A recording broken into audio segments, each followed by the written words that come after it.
Hello there, my name is Hocus Pocus, and welcome back to the modded Minecraft guide. So, in episode 2, we managed to get a few things done. I don't remember exactly what we did, to be honest, but looking around the base, I would suggest that we automated some seared bricks, which we then used to create the Tinker's Smeltery, which I expanded off camera. You guys already seen how to build that, so I just took it up a few more layers. And the more layers you add, the more space you get to insert materials into the smeltery itself.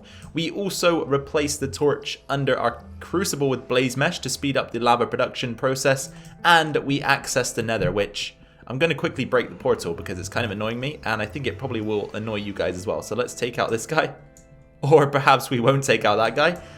That makes a lot of sense. Anyway, today I want to start the episode off by creating a couple of other tools, namely a shovel, an axe, and a sword. Okay guys, so we've pretty much been over the process of crafting weapons and tools in Tinker's Construct, but I will go over it again very quickly. So we're looking for a shovel, which requires a binding, a tool rod, and a shovel head, an axe, which requires the tool rod, binding, and axe head, and a broadsword, which requires a wide guard. You can see the components down here, and the sword blade. So we're going to need a couple of new things here, and that will be the shovel head, the axe head, the wide guard, which is right here, and then the sword blade, which is right here. So don't get confused, there are quite a few sword blades here, but they do have different names. So you have the large sword blade, the regular sword blade, so on and so forth. So once we've got those patterns, we need to create stone versions of these items.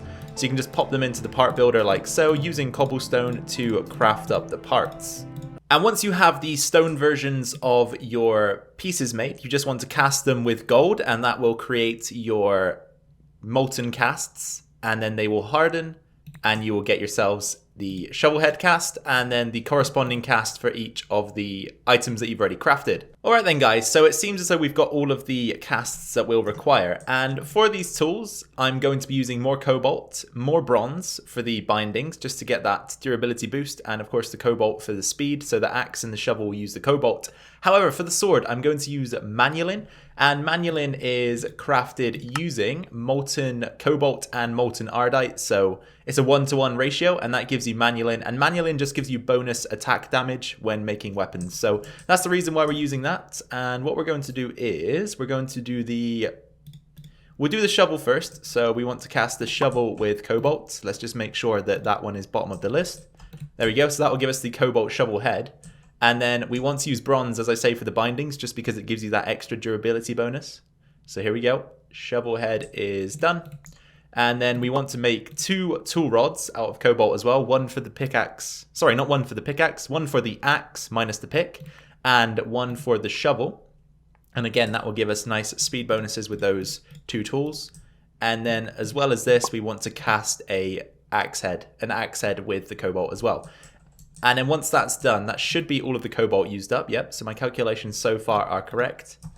And we'll also be using bronze for the wide guard on the sword, just because it acts in a similar fashion to the binding cast. So let's make sure we've got the bronze ready to go. Cast 1 bind.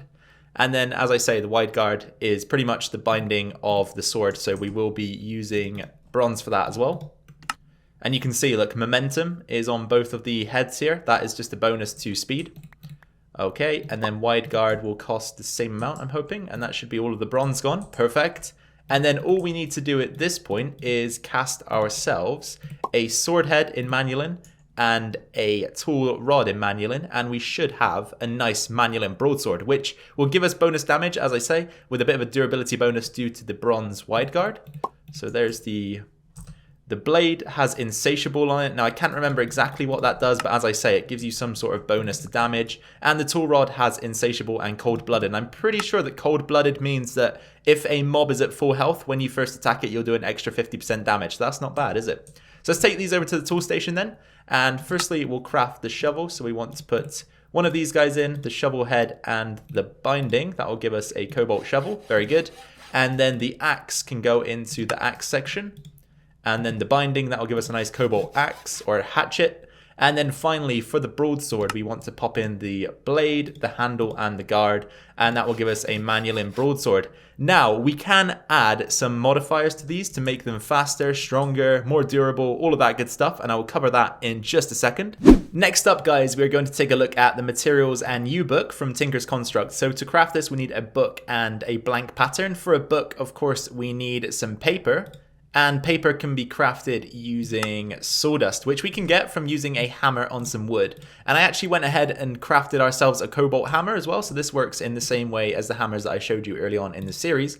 And just so that you can get a sense of repairing your tools, all you need to do is take it to a tool station, shift click it in, and it will go into the center of the grid here. And then if you shift click in an ingot that the tool head is made from, it will allow you to repair it. Of course, we don't really need to repair it right now, so I'm not going to, but that is an easy way to repair your tools.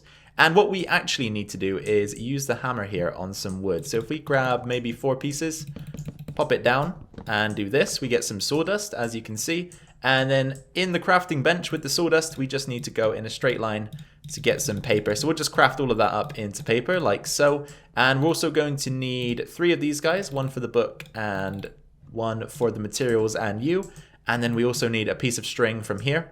That will allow us to craft a book. So string, 2 patterns and 3 paper, and then we want to combine this book with a pattern, and that gives us materials and use. So I mentioned modifiers, right? Using this book is the best way to find out all about modifiers. So if we click modifiers, you can see that there are tons that you can apply, and each of them are explained in the book. So for the majority of tools, you'll want to use redstone. This allows you to increase the mining speed, and you can also increase attack speed of weapons. There are multiple levels to it, so let's go ahead and apply some redstone to our pickaxe here. So we'll take everything that we have, pop the pickaxe in, pop the redstone in. So you can see before and after here. Before, we will have a mining speed of 12, and after we apply 35 redstone, we'll have a mining speed of 15.64. So it goes up quite dramatically, right? And you can see on my tool here, I have modifiers 6. So generally you begin with 3, but as you use the tool, the XP level goes up. You can see that near the top where it says XP 1832 out of 4000. So to get that up quickly, I've been vein mining in the nether. So if you just vein mine netherrack, any block works to give you XP. I've been vein mining the netherrack, and that's boosting my level up. So I've got 3 extra modifiers on my pickaxe. So each modifier here, you can see, haste is a modifier, and each time you get it up to 50, every time you use 50 redstone, that is 1 modifier taken up. So we're just going to apply that. Some modifiers don't actually work that way. For example, you can get Fortune 3 using lapis, and there are 3 levels of that, of course, but they only count as 1 modifier, which is quite nice. So let's get some lapis. We might apply that to our tool as well, if we can find any. There we go. And it takes quite a lot of lapis to get up to the max level, but you can see if we apply a stack, we'll be up to 60 out of 60. Then we're up to 64 out of 180. And now we're up to 119 out of 180. But as you can see, even though it technically should be 2 modifiers, I've only used 1 so far. Now, weapon modifiers are slightly different. We need to use different materials to get certain things here. So you can apply the sharp trait using nether quartz, and that just improves attack damage, which is pretty worthwhile, I guess. So we'll take some nether quartz out of our chest here and use that on our Manulin broadsword. So it goes up to 72 for a level, and you can see that we begin on an attack of 10.72 and we'll end on 12.05. So let's go ahead and just take that all the way. We're going to take it all the way to 72 for now and use 1 modifier. So that will take us from 12.05 to 12.46, from 12.05 hearts to 12.46 hearts, it looks like. So it seems as though the attack is 1 for 1 in terms of hearts. Okay, so now that we've got that organized, I actually want to get on with building, or at least starting, a mob farm in today's episode. So to handle the mob farm and everything that it will produce, we're going to be adding another layer to our base here. So just another circular shape. It's a bit wider than the one that we're currently stood on. It will have 2 layers, so this stone layer and then a layer above it. And I also have 2 new tools to show you. So the first one here is the chisel. That can be crafted using a stick and an iron ingot. And there are multiple levels of this as well. I think you can use a diamond, and you can also make it in the Tinker's smeltery as well, if you so desire. And what the chisel does is, if we grab a stack of cobble and right click into the air with the chisel, pop the cobble into the chisel, you can see that you can actually transform it into a bunch of different designs. So this is really cool for all you builders out there. And at the moment I'm using this cracked one right here. The chisel also has another function. So if you left click any block that can be used with the chisel, it will change it to the next texture in the list. Shift left clicking will go back through the list, so you can move forwards and backwards, changing blocks that are already placed in the world. However, the second tool that I wanted to show you is one of my favorites and makes life very easy. So if you take 2 sticks and an iron ingot, again, this tool can be crafted using multiple different materials, but iron's the cheapest for us right now. Place everything in the grid diagonally like this, you'll get an iron wand.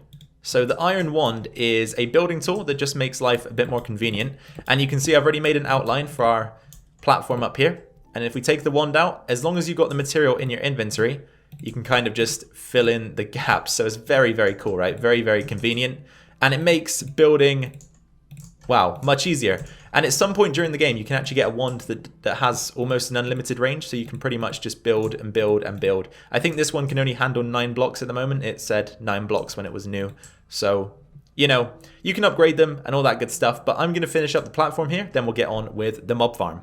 Okay guys, the platform is complete, and don't worry, we will replace the cobblestone eventually. I just use it as a placeholder, don't really have much else at the moment to go up there, so that'll do for the time being. However, we have an issue with the mob farm. We need dirt, and to mass produce a little bit of dirt, we are going to use mystical agriculture, more specifically the dirt seeds. So if you plant these guys, they grow and give you dirt essence, which can be used to craft dirt in a variety of ways. Also other things that we may find useful. To craft the dirt seeds, you need to craft some base crafting seeds.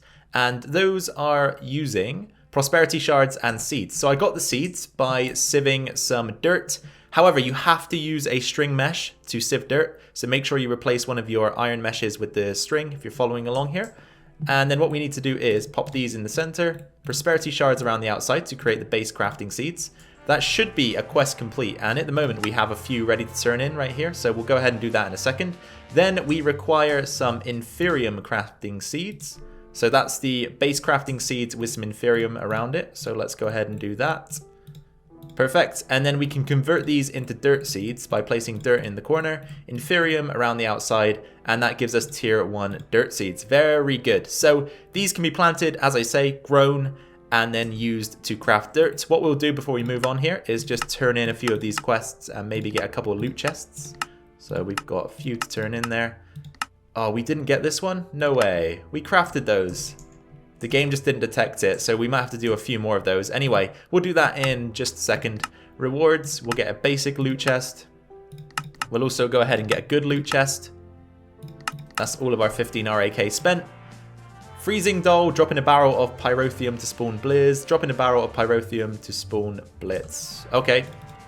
Late game stuff, or later on in the game. And then some chicken dinner. Winner, winner, chicken dinner. Alright. Good stuff, good stuff. Let's move on. If we want these crops to grow quickly, we need to use a mod known as Agricraft, as well as a few other things. So off camera, I crafted this infinite water source. Very simple for what it's worth. Hold up, that was the wrong recipe. Let's try that again. So 6 glass, a diamond, and 2 buckets of water. So we can just pull infinite amounts of water from this thing. And then what we also want to craft is a fluid transfer node. So let's get some of those. And then once again, we'll be converting these into the flat transfer node. And that's how we're going to draw the water from the system here. We also want to craft ourselves some Agricraft items here. So this will allow you to channel water through a system that you can then take into sprinklers. And the sprinklers will sort of distribute water amongst your crops, keeping them hydrated and speeding up their growth. So for that, you need water tanks and irrigation channels. That should be okay for now. Maybe we'll make 4 more. And then we've got our water source and the fluid transfer nodes. We're going to need some blocks to build our way up here. So we want this to have about a 2 high gap. And then that is where right here is where the sprinkler is going to go. Couldn't think of the name of the item. So the sprinkler will go right in the center of our crops here. And we're going to have, I think, our water source right here. And then we're going to be extracting from it on this side, extracting from this side. And then we'll have our barrel, one here and one here, and I'm hoping those will fill up. Oops. If not, we're gonna have to move the transfer nodes to the other direction, which of course we can do by holding control. Let's see, are they filling up? Yes, they are. Perfect. So it's gonna be relatively slow, I think, with those transfer nodes, but we'll deal with it another time, I think. So then we want to channel the water from the barrels into these irrigation channels, and then if we go ahead and craft ourselves a sprinkler. Oops. You need to take that out of your hand. It doesn't work very well when you've got the node in your hand. So sprinkler, and then we want this guy from Agricraft. Very simple to make. So iron bars, bucket, iron ingot, and a slab. pop that guy up here. Now, it won't do anything, but it is working. You can see water level 100 out of 100. I think they took a lot of the animations out of the game just to save on lag and that good stuff, so that is why it doesn't seem to be doing anything, but it actually is. And now what we want to do is take a bucket of water, so we can use our infinite water source here, pop it down there. And I don't know if you guys remember, but I think it was either in episode 1 or 2, we got the lily pad of fertility. Now this thing will speed up crop growth in a 7x7 area centered on the lily pad itself. So that should speed up our entire 5x5 here. Then we'll want to go ahead, grab the hoe and start tilling the soil. And once we've tilled the soil, we need to make some crop sticks. So crop sticks will allow you to they allow you to splice plants and mutate them. They also allow you to spread plants across an area. So we're just going to make 64, and they are made by putting sticks in every single slot of the 2x2. And then what we want to do is start one off maybe here. So we'll have one dirt seed right there. That's the initial dirt seed. And then you can either set down crop sticks like so, and it will transfer this dirt seed as it is into this section. Or if you add another one by right clicking again, it will give you these cross beams, and that will actually allow the seed to spread, but it will grow its stats. So every seed has stats out of 10, and I'll probably get into that in another episode, so don't worry too much about it right now. But this will allow you to improve your seeds by spreading them across these crop sticks that have the cross beams, you know? So we're going to place those down across our entire platform here, and that should just allow the seed to grow and spread amongst the 5x5. So there we go. And over time, we'll just keep harvesting this thing manually and crafting the dirt that we require to build the mob farm. Okay then guys, so in just a second, I am going to create a time lapse of me building the mob farm just to get it over and done with, and I'll explain how everything works in it afterwards. However, there are a few components we need to build to get it up and running. Firstly, some spikes. We're just going to be using the basic stone ones for now. So that's 4. We need to craft some more swords. So let's take as many of those as we can. And there we go. So we're going to have... Oops, I need to do that one more time. A 3x3 area where mobs will be killed, centered around the middle of this platform, and we're going to be using 9 of those spikes. We also need to create vector plates to force the mobs down into the trap, and those are crafted using this recipe here. So that's why we've been growing rice and sugar canes, and both of these seeds, by the way, can be found by sieving dirt through a string mesh, not a silk mesh, the original mesh that we used in the sieve.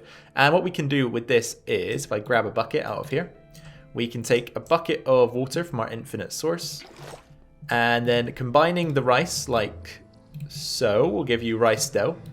And then if you wrap 4 rice dough around a bucket of water, you'll get rice slime balls. So these are the equivalent of a slime ball in the game, and that's very useful for us because we need them for this recipe. We also need sugar. That can be crafted using sugarcane, as in the vanilla game, and then that allows us to make the vector plates. So the vector plates work like this.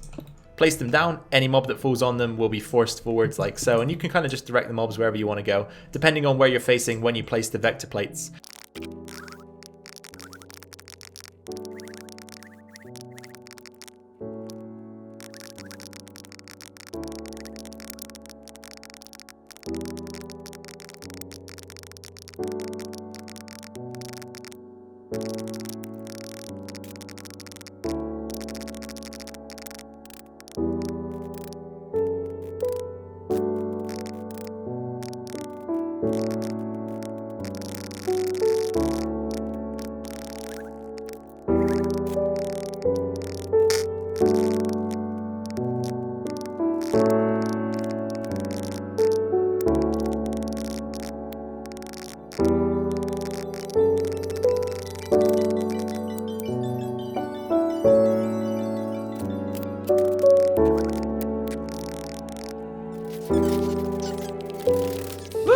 Mob farm complete, guys. Mob farm complete. And you can see during the time lapse that I actually took a very stupid death because I undersold myself with cobblestone and I was stranded atop the farm with no easy way down. So I just jumped down to my death because in this mod pack you actually get given a grave when you die, and you can access all of your items with a key that you'll find in your inventory after respawning, which is quite convenient, right? But at the moment you can see where we are generating all of these items from the farm. It's going to cause massive lag if we don't deal with it soon. So we need to get ourselves a vacuum hopper. So vacuum is a funny word to spell, and I can never remember. So it's W, vacuum. That's a very funny word, right? Okay, it's called an absorption hopper, but I guess vacuum hopper is the other name. You need 3 obsidian, a hopper, and an eye of ender. So let's pop back down to the first platform. Whoa, that was so close, right? I completely forgot that this platform was smaller. But we need a hopper. We don't need cobblestone, do we? That's not right, Hocus. Come on, think. So we need a chest to get started. Chest, and then we need an ender pearl, which I should have somewhere around here. Friender pearl works as well. And then we need some iron, so 5 of these ingots will do the trick. And finally some obsidian, which we have here. 3 pieces of that. That was only 2. Number 3 is there. And then first of all, hopper. Ender pearl. Obsidian, I think, goes like this, or like that, maybe. Oh, Eye of Ender. Okay, that makes things slightly different, but no less achievable. Blaze powder. Grab our Friender pearl, and we should be able to make an Eye of Ender out of that. And reverse those 2, and there it is. So what we need to do now with this thing is attach it to the mob farm, and it will automatically suck up items. So where did I come through last time? I don't even remember. We'll go back through here. This isn't a good way to have things, is it? We should probably create another temporary ladder, just so that we can get up and down between the levels whilst we work on them. Okay, so up we go. Pop that guy back in. Cobblestone. And then we will pull the items out from this side of the farm, I suppose. So if we open that side up, pop the absorption hopper in, it will begin picking up items within this area. So what we probably want to do is offset it slightly if we can. So I think this way, like that, will work. And then that encompasses the farm perfectly. All right, very good, very good. Okay, apologies for that, guys. I didn't actually explain something that I should have explained inside of the farm. So remember when I had that small black curly thing in my hand and I right-clicked the dirt with it and it spread a black grass across the dirt? Well, that is known as a drop of evil, and we can find it here somewhere. So right here, if we look at the information, it's a rare drop from wither skeletons. It says rare, but it's actually very easy to come across. I managed to pick one up probably around the second time I killed a wither skeleton in the nether. So you want to grab one of those to create the cursed earth. And then if we search cursed earth, not cruised earth, cursed earth, you can see right here that the description reads, aggressively spawns mobs when in darkness. Only fire can stop its spread. And it says right here, right click soil with a drop of evil to attain the cursed earth. And that is how we are managing to get so many mobs in our farm. Alright guys, so to deal with the items coming out of the system, we are going to use item conduits from EnderIO. They are crafted using 3 pulsating iron nuggets and 6 conduit binder. Conduit binder is made very easily by smelting conduit binder composite, which is crafted using clay, gravel and sand. I'll do that off camera, very easy. However, the pulsating iron nuggets come from pulsating iron ingots, and those are crafted in an induction smelter using iron ingots and ender pearls. Luckily for me, and you, I've just crafted everything needed off camera. So induction smelter is crafted like this, very straightforward. We've got a furnace generator to give us power, that is crafted like this, again, pretty straightforward. And what we want to do is pop down the generator, pop down the induction smelter, and then inside the generator place anything that has a burn time, so that will start producing RF, which is being fed directly into the induction smelter. We can click the metallurgic flux slot lock to turn that off. That will allow us to pop in iron and ender pearls. And then over time, these will smelt up into the pulsating iron nuggets that we require to make the item conduits. So as I said, I'm going to build some conduit binders off camera. Then we'll come back, construct the item conduits. And I'm thinking about feeding all of the items into some drawers. That seems like the obvious solution here. Okay then guys, so we've got everything up together to create the storage system. And what we're going to do is we're going to start around, where are we going to start? We need to have approximately 7 drawers. So on each side of the farm, that is 3, 4, 5, 6, and 7. Then again, 1, 2, 3, 4, 5, 6, 7. Okay, that doesn't match up, does it? Right, I think we may need to move these drawers over a block. Let's just do that. So making use of our axe as well, which is good. Making use of the other tools that we crafted. Right, so there might need to be like a 1 block gap, and then 1, 2, 3, 4, 5, 6, 7, and then a gap, 2, 3, 4, 5, 6, 7, and then a final gap here, and then 1, 2, 3, 4, 5, 6, 7. Should be okay, right? And then the middle one comes out here, because what we've crafted are some drawer controllers. So those are made like this, And whilst we're building around here, actually, let me go ahead and turn the hostile creatures down. They were already at 2%, but it just seems very loud. I don't want you guys to get frustrated with that. So drawer controllers, as I said, simple recipe, just requires a drawer, couple of comparators, and the diamonds are probably the most expensive thing right now. We ended up using most of our supply there. And what these guys will do is they will register every single drawer that is attached to them and pretty much just operate those drawers for you. So you can feed items into the controller and it will automatically distribute the items amongst the drawers, which is pretty cool, right? It saves us a lot of time. So we're going to go ahead and use those. I'm kind of wondering now as well whether we could use a wand for this, but unfortunately I figured out earlier that the iron wand only works horizontally, doesn't work vertically, I don't think, so it wouldn't work for this task anyway. But I want to go about 5 high with all of these, so we probably need some blocks to stack us up. So we're going to have a 7x5 with the drawer controller in the middle, of course. So let's see about doing that. And then we'll have... this keyboard is killing me, guys, today. This keyboard is killing me.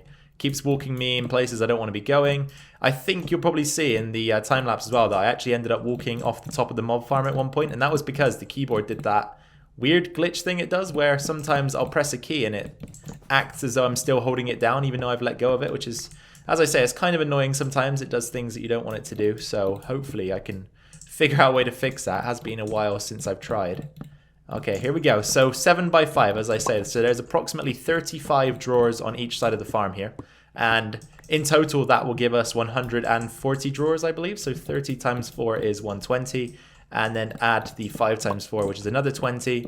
So yeah, that gives us a total of 140 drawers. And I think this is pretty much overkill at this point. I don't think there are going to be 140 items to store, but that's fine. We might find other items that we want to eventually store in this system, so it doesn't hurt to have extra storage, right? Okay, so this is the last one. There we go. And we probably want to make the key as well before we go ahead and route any items into this. So the key for these drawers is right here, drawer key. So we need an upgrade template, 2 gold ingots and a gold nugget. That shouldn't be too difficult. Let's find our way back down to the first layer. Here we go. And then for one of those templates, we need some sticks, 8 in total. So let's grab 8 right here. And then what you can do is just pop a drawer in the middle, surround it with sticks, and you get some of these upgrade templates. So these are used really to create upgrades for the drawers, but right now we're going to use it to craft one of these keys. And then we need a gold nugget, 2 ingots, and we can create a little recipe like this. Let's get the key. Key is very important. As I say, it can lock drawers and make sure that only the items that you want to go into a drawer go into the drawer, which is very useful. So let's take that upstairs. And what you can do with the drawer controller is right click it and it will lock all of the drawers that it's attached to. So as I say, this is very useful because then we can actually determine which items will go in which slots and which items will, you know, not make their way into certain drawers. So there we go, we've locked all of the drawers. And now we want to start routing items out of the system and into these drawer controllers. So we're of course going to take it from the absorption hopper. And then the first port of call will be down here. We don't want that to attach in any way. And then I'm trying to think what we should do. Should we just make a huge ring? Perhaps a huge ring around the inside here might be a good idea. We'll take it in that way though, because there'll probably be a block here. And then it will go to that drawer controller. Then it will go inside again. It will go to that drawer controller. And we'll have a few backup chests in here as well, or small storage crates perhaps. Just if there is any overflow or items that we are yet to filter, then we can just pop them in there. So what we want to do is take away all of these connections. Right now they don't matter too much though, because they are on extract. So I won't waste your time doing that. And we'll change all of these to insert. So we want to be inserting items into the drawers, of course. There we go. And I think this is the final one. Yep. And what I might do as well is actually change that to be like that. And then we can have this set to extract, always active. And that means that it will begin pulling items out once we specify places for the items to go. We're also going to need a bag opener to get the loot bags opened, of course. So let's go ahead and create one of those. Very simple recipe again. We've got 4 small storage crates ready to store any overflow.